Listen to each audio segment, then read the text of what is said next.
Assalamualaikum warahmatullahi wabarakatuh. Salam sejahtera bagi kita semua. Di sini pada kesempatan kali ini saya akan membuat konten yang bertemakan tentang permasalahan kontrak konstruksi. Yang pertama, kenapa sih kita harus benar-benar memahami tentang kontrak konstruksi itu sendiri? Kita, jika nantinya sebagai kontraktor, itu harus menjadi pedoman kita. Kita harus benar-benar memahami apa isi kontrak tersebut. Jika tidak, banyak sekali kerugian dan permasalahan yang terjadi, yang nantinya saya akan utarakan kepada kalian semua. Seperti yang dikatakan oleh Bapak Kementerian PUPR kita, beliau mengatakan bahwa gencarnya pembangunan infrastruktur dapat menimbulkan potensi sengketa konstruksi dalam pelaksanaannya.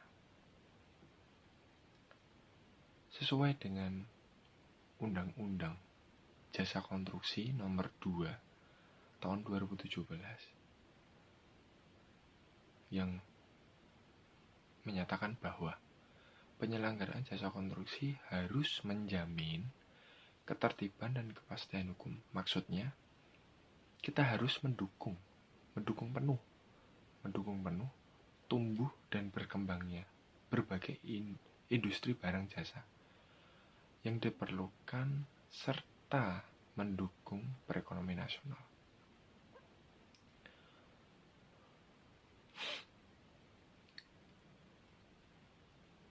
Maka dari itu, hal-hal yang perlu diperhatikan dalam permasalahan yang terjadi di lapangan dalam pelaksanaan kontrak konstruksi.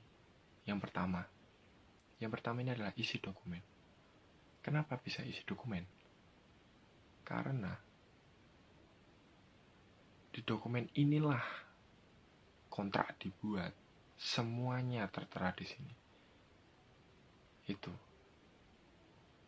Yang kedua, kurangnya pemahaman antara pengguna jasa dan penyedia jasa. Yang ketiga, kurang tepatnya pemilihan jenis kontrak. Kurang. Yang keempat, desain. Nah, dari ketiga ini pasti akan berhubungan dengan desain yang tidak sesuai yang ada di lapangan dan yang ada di isi dokumen tersebut. Nah, itu tadi hal-hal yang harus diperhatikan. Hal-hal yang harus diperhatikan dalam permasalahan.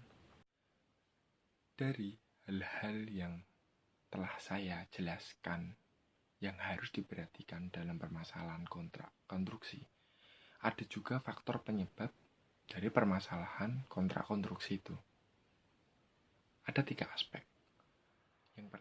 Aspek pertama yaitu aspek teknis, antara lain faktor perubahan lingkup pekerjaan, B.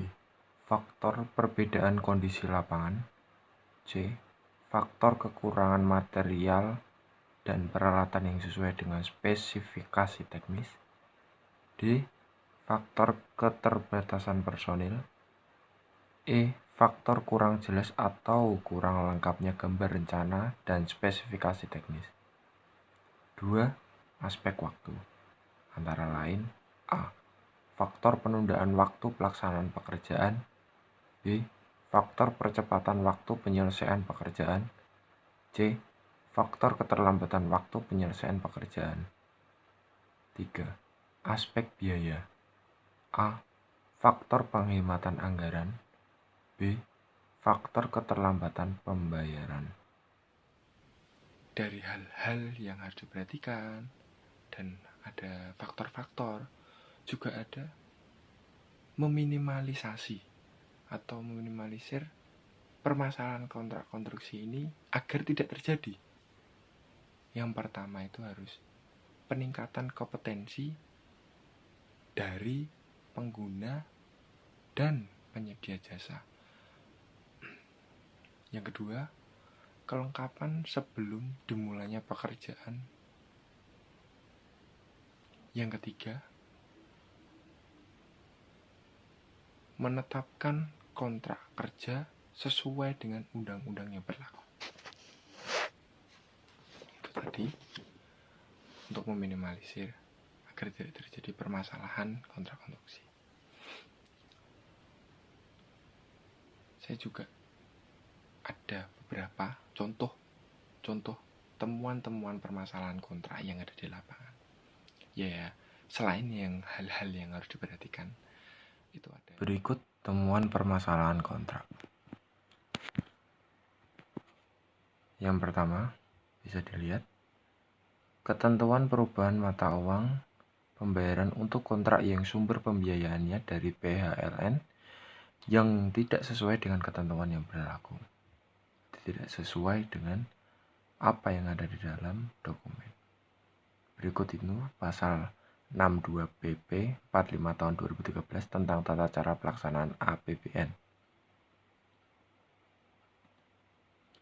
Temuan kedua, penyesuaian harga pekerjaan konstruksi. PPK masih ragu dalam penentuan koefisien komponen.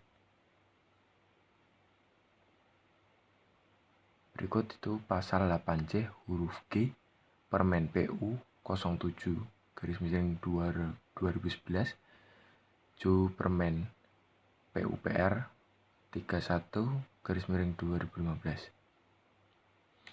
G. Koefisien penyesuaian harga ditentukan oleh PPK berdasarkan analisis detail harga yang diperoleh melalui Engineer Estimates atau EE dan dicantumkan dalam dokumen pemilihan. Yang ketiga, penandatanganan kontrak tahun jamak. Yang keempat, biaya penyelenggaraan SMK 3 konstruksi bidang pekerjaan umum. Masih ada beberapa PPK yang mencantumkan biaya SMK 3 menjadi item pembayaran dalam daftar kuantitas dan harga. Padahal, sesuai dengan ketentuan yang tercantum dalam SE Menteri PUPR nomor 66/SE/M/2015 tentang biaya penyelenggaraan SMK 3, besarnya biaya penyelenggaraan SMK 3 konstruksi bidang pekerjaan umum sesuai dengan rincian kegiatan penyelenggaraan SMK 3 konstruksi sebagaimana dimaksud pada huruf E dialokasikan dalam biaya umum dan dihitung berdasarkan tingkat resiko atau K3.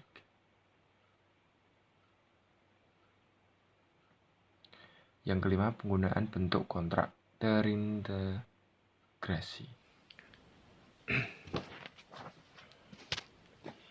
Semoga apa yang saya utarakan kepada kalian semua bermanfaat.